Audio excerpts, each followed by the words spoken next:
पाकिस्तान से जारी जंग के बीच चंडीगढ़ और अंबाला में शुक्रवार सुबह से ही एयर रेड सायरन बज रहे हैं। चंडीगढ़ के एयरफोर्स स्टेशन में ये सायरन सुनाई दिए हैं और शहर के सभी लोगों को सलाह दी गई है कि वह घरों के भीतर ही रहें। बेहद जरूरी काम ही हो तभी वो घर से बाहर निकले। यदि ऐसा न हो तो फिर घर में ही रहने को कहा गया है। ऐसा ही अलर्ट पटियाला, फिरोजपुर, मजिकला, अमृतसर, गुरदासपुर और तारण में भी जारी किया गया है। यही नहीं, जालंधर में भी अलर्ट की स्थिति है। पटियाला प्रशासन का कहना है कि अलर्ट की स्थिति फिलहाल नहीं है, लेकिन लोगों के लिए घरों में रहने के लिए कहा गया है। चंडीगढ़ डिप्टी कमिश्नर निशांत कुमार यादव ने कहा कि एयरफोर्स स्टेशन में एयर वार्निंग रिसीव हुई है। आशंका जताई जा रही है कि पाकिस्तान की ओर से एयरपोर्ट को टारगेट किया जा सकता है। सभी नागरिकों को सलाह दी जाती है कि वे घरों के अंदर रहें और बालकनी से दूर रहें। इसी तरह मोहाली के डिप्टी कमिश्नर कोमल मिल्तन ने एडवाइजरी जारी की है। उनका कहना है कि लोगों को अपने घरों के अंदर ही रहना चाहिए। खासतौर पर चंडीगढ़ के सेक्टर 45 और 47 से सटे मोहाली के इलाके के लिए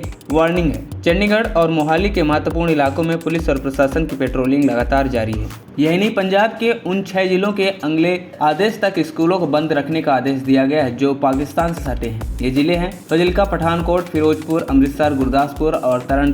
पाकिस्तान के साथ पंजाब की 532 किलोमीटर लंबी सीमा लगती है। ऐसे में पूरे राज्य में ही अलर्ट की स्थिति है। लुधियाना, जालंधर जैसे बड़े शहरों में भी ब्लैकआउट हुआ था। हालांकि आम लोगों को कोई पैनिक नहीं है। जालंधर की जीरो लाइन पर स्थित एक गांव के लोगों ने कहा कि हमें सेना पर पूरा भरोसा है और यहाँ किसी तरह का डर नहीं है। पाकिस्तान के सभी हवाई हमलों को आसमान में ही सेना ने नाकाम कर दिया है। बचाव के तौर पर पंजाब में सभी तरह के सार्वजनिक आयोजनों और ज्यादा लोगों के जुटने पर रोक लगा दी गई है। पंजाब के अलावा राजस्थान, जम्मू कश्मीर और गुजरात के सीमांत इलाकों में भी हाई अलर्ट पर रखा गया है। पाकिस्तान ने सीमांत इलाकों में काफी गोलाबारी की है। एलओसी पर फायरिंग के चलते भारत में 1 दर्जन से ज्यादा नागरिक मारे गए हैं। इसके अलावा 40 से ज्यादा लोग घायल हुए हैं। एयर डिफेंस ग्रिड को पूरी तरह एक्टिव मोड पर रखा गया है। सरकारी कर्मचारियों की छुट्टियां रद्द कर दी गई हैं। इसके अलावा बीएसएफ को भी पूरी तरह से मुस्तैद रहने का निर्देशित किया गया है। सीआरपीएफ और बीएसएफ के प्रमुख होम मिनिस्टर अमित शाह से बात की है। अर्धसैनिक बलों की छुट्टियां भी कैंसिल कर दी गई हैं। पंजाब के लुधियाना जिले के डीसी ने प्रेस कॉन्फ्रेंस करके आम नागरिकों से अपील की है कि